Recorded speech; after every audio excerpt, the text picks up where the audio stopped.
আসসালামু আলাইকুম। আরও একটি নতুন ভিডিওতে আপনাদেরকে স্বাগতম।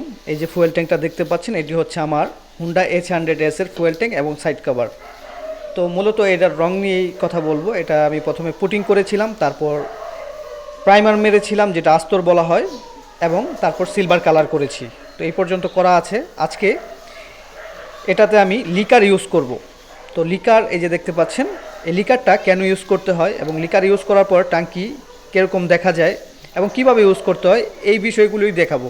আর এই ধরনের ভিডিও পেতে চাইলে অবশ্যই আমার চ্যানেলটি সাবস্ক্রাইব করুন, বেল বাটনটি বাজিয়ে দিন, তাতে করে এই ধরনের ভিডিও পেয়ে যাবেন। চলুন ভিডিওটি শুরু করি। তো এই যে দেখতে পাচ্ছেন, আমি প্রথমে লিকার নিয়ে নিচ্ছি একটি পাত্রতে, তারপর নিচ্ছি থিনার,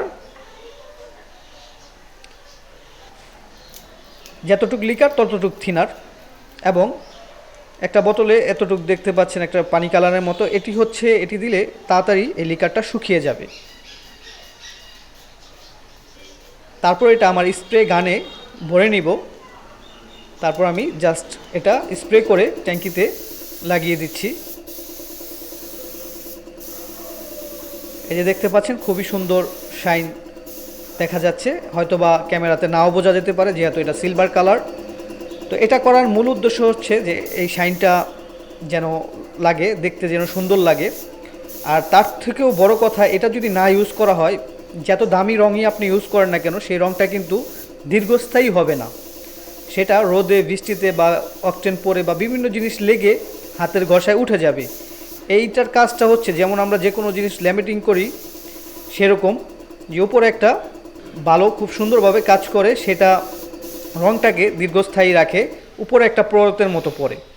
এই যে দেখতে পাচ্ছেন, এখন করার পর অনেক শাইনি লাগছে। তো খুবই সুন্দর শাইনি লাগছে এখন দেখতে।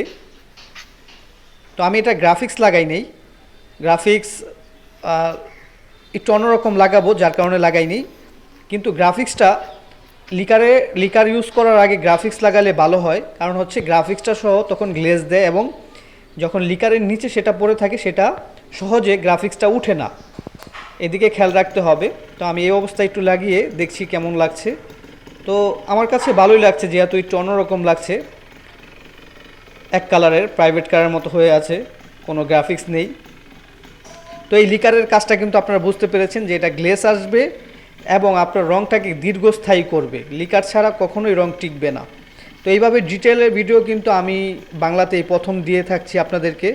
সেই জন্য বলবো, অবশ্যই আপনারা চ্যানেলটি সাবস্ক্রাইব করবেন। আর যারা ফেসবুকে দেখছেন, পেজে লাইক দিয়ে রাখবেন, তাহলে কিন্তু এই ধরনের ভিডিও আপনারা ঘরে বসেই দেখতে পাচ্ছেন, যে ডিটেলে আমি দেখাচ্ছি কীভাবে প্রাইমার ইউজ করলাম, কীভাবে পুটিং ইউজ করলাম, কীভাবে সিলভার কালার ইউজ করলাম, কীভাবে লিকার ইউজ করলাম, সমস্ত ভিডিওগুলো কিন্তু আমি তুলে ধরেছি। এই ছিল আজকের মতো ভিডিও। আসসালামু আলাইকুম।